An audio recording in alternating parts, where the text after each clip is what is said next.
Yes! Alors aujourd'hui c'est un nouveau type de vidéo, je vous ai pas demandé votre avis pour savoir si ça vous plairait ou pas. Parce que, en fait, que ça vous plaise ou pas, j'avais envie de le faire. Dans ce genre de vidéo, je vais vous parler de mes expériences à la suite d'un visionnage au cinéma d'un film Marvel. Parce qu'en fait je me dis que, je dis que je vais au cinéma mais je vous dis pas aussi dans quel contexte. Et j'aimerais bien vous le faire partager pour plusieurs films du MCU, je les ai pas tous vus au cinéma, mais la plupart. Mais après, c'est des toutes petites anecdotes qui peut-être sont nulles, mais peut-être que vous vous reconnaîtrez aussi dans ce que je dis. Donc c'est un samedi matin en 2008, je sais plus quel jour c'est exactement, mais on s'en fout. Mon père et ma mère nous font la surprise avec ma sœur de nous emmener sur Paris. Et en fait, mon père dépose ma sœur et ma mère devant une salle de concert, elles allaient voir Amel Bent, et moi, mon père, il me dit, nous, on va aller au cinéma. Je me suis dit, entre un concert et une place de cinéma, c'est pas vraiment la même chose, tu vois. Mais je me suis dit, je vais aller voir le film. Et quand il m'a dit que c'était Iron Man, au fond de moi, j'étais comme un fou, tu vois. Et Iron Man, c'est...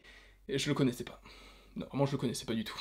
Je savais pas qui c'était. Enfin, je savais qui c'était, je savais que c'était Tony Stark, qu'il avait un rond lumineux ici, mais je savais pas pourquoi, je connaissais pas du tout son histoire. Donc on rentre dans la salle de cinéma, je suis ultra stressé, ultra content en même temps, je me dis comment est-ce que ça va être, est-ce que il va y avoir Spider-Man? Oui, j'étais très fan de Spider-Man avec Tobey Maguire et je connaissais pas tous les trucs des droits, donc je me suis dit peut-être qu'il va apparaître, tu vois.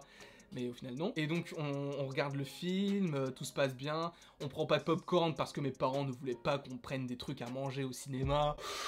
Oui, j'ai eu une enfance très dure. Et je me souviens, c'était une des premières fois, je crois, où je suis sorti vraiment avec mon père pour aller voir un film au cinéma et je l'oublierai jamais, quoi. Je me souviens, on s'est mis, tu vois, c'est la salle, là c'est l'écran, là c'est la salle, on était vers le fond, un peu à gauche, tu vois, un peu excentré. Et on regarde le film et tout, bon, je comprends pas la moitié des dialogues, parce que je suis trop petit, je comprends rien. En même temps, à l'époque de la sortie du film, j'ai 10 ans. Donc les Marvel, tu vois, je connais les Spider-Man, je connais les X-Men, en plus je commençais à voir ce genre d'encyclopédie en fait, ce genre de truc que je voulais vous montrer dans les jeux vous conseille mais j'ai pas osé, je les ai pas montrés, mais c'est ce genre d'encyclopédie, genre les encyclopédies là c'est les X-Men, j'ai aussi les Marvel de base, genre Captain America, enfin les Avengers, tout ça, donc je m'intéressais vraiment aux Marvel. En plus mon père me disait, tu vois, moi mon personnage préféré c'est Hulk, Thor, tu vois, les mecs super forts et tout, donc moi je m'étais renseigné grâce à ces livres, je m'étais demandé qui c'est Thor, qui c'est Hulk, etc. C'est grâce à ce genre de livre en fait que j'ai appris qui étaient les personnages du Marvel Cinematic Universe et les personnages de Marvel tout court. Et on regarde le film comme ça et à 20 minutes de la fin, tu vois, il y a un mec qui rentre dans la salle. Je me dis, déjà c'est chelou. À 20 minutes de la fin, c'est chelou. Il est sur les marches, donc il est juste à ma gauche. Moi j'étais au niveau des marches. Il est juste à ma gauche. Il est debout. Il regarde le film debout sur les marches. Et je me dis, mais il y a un problème, pourquoi il est debout, tu vois. Et en fait, c'est con, hein, mais à 10 ans, tu vois, tu t'inventes des vies, tu t'inventes des histoires et tout. Et je me suis dit, alors imagine que c'est un agent secret qui vient pour tous nous tuer. Mon gars, moi je me mets en dessous le siège, je récupère genre...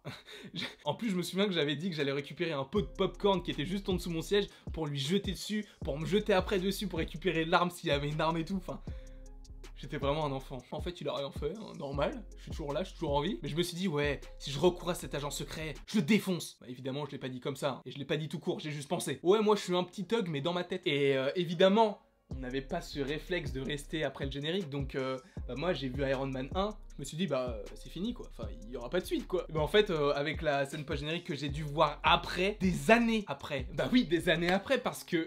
J'avais 10 ans, d'accord? 10 ans. J'avais pas d'ordinateur dans ma chambre, mais j'avais un téléphone qui pouvait aller sur internet, où je pouvais suivre les informations de Vodafone Live. J'étais abonné à SFR. Et en fait, mon téléphone avait la particularité de ne jamais se connecter à internet. Ce qui fait que je ne pouvais jamais aller sur internet, et dès que je cliquais donc directement sur la barre de recherche pour taper ce que je voulais voir, ça fonctionnait pas. Je pouvais pas avoir d'application comme on a aujourd'hui, il y avait pas tout ça. En plus, il était très laid.